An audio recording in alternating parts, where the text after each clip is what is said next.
What do you remember from your 2-hour conversation with Steph Curry, and how did you feel when Kevin Durant noted that your talent belongs to the NBA? The conversation was extremely surreal. Last couple years of my life, I've tried to do a good job of being present, being in the moment, and I'm sure you know, like I like to read, I like to learn. One of the things I've learned is that the true only way to be present, book I'm reading now, Peace in Every Step, by Thich Nhat Hanh. The only way to be present is to breathe. So like you have to consciously, and when you do that is when you're present. So in that moment, I'm sitting across some stuff and I'm looking at him talking to me and I'm like, there's no way. Like the guys will not believe this. Like they literally won't believe this. Like no one's gonna believe that he sat here and took time and answered every question I had. I was like, what do you do? What do you sleep? What do you do for recovery? What do you eat? What vitamins do you take? Like, what do you train in the off season? Like, what do you do when you're tired? What do you like?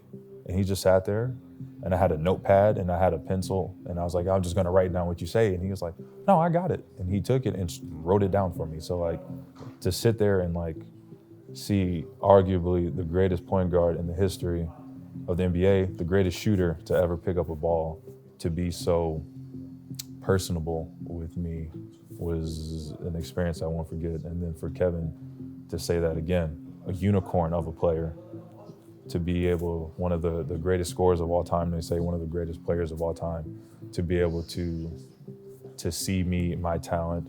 And before that even happened, we talked in Las Vegas and he saw the 50-point game I had and he told me like, you know, like that shit was good. And I'm like, you saw that? Like in my mind, I'm going, there's a disconnect between like they don't see, you know, EuroLeague, and for him to be like, no, that was nice. And I'm like, wow, like if Kevin Durant notices and says something like that, then I must be doing something right.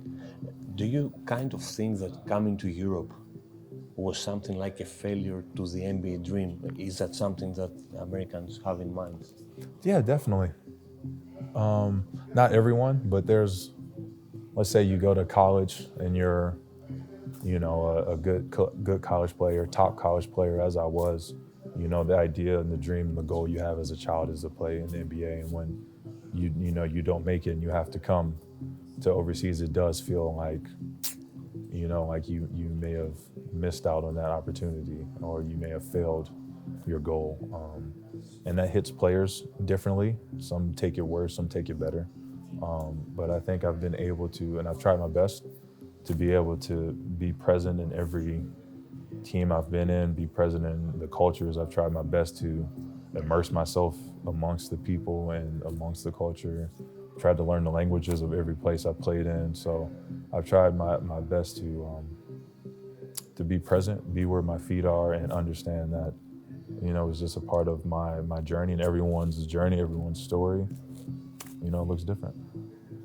Besides your effort to test every stenographer's ability with those difficult words in your March Madness press conferences, in what way do you think that your game has changed after college and perhaps the final in 2015 with Duke? Not even remotely close to the same player.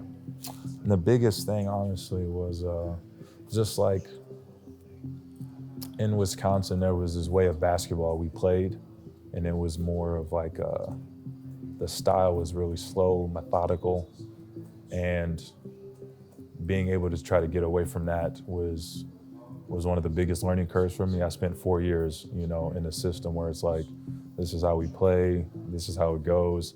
This is the highest level I played at so far in my life, so it's kind of like, and we won. So in my mind, I'm going, well, it works because we won, so this is how you should do it. And then once you get out of that in professional basketball, it's like, no, that's not how you play professional basketball, you know? So it was a learning curve to get out of that. And then, of course, my skills and abilities have gotten better as I've gotten older. I've learned more, I've talked to more people. The game has slowed down for me so much that it actually feels like I play in slow motion sometimes, where like when I'm on the court, even when I train, I do if you ever see my pregame stuff when I get to the gym early, I do all my footwork in slow motion at half speed. And when I play, that's what it feels like I'm doing.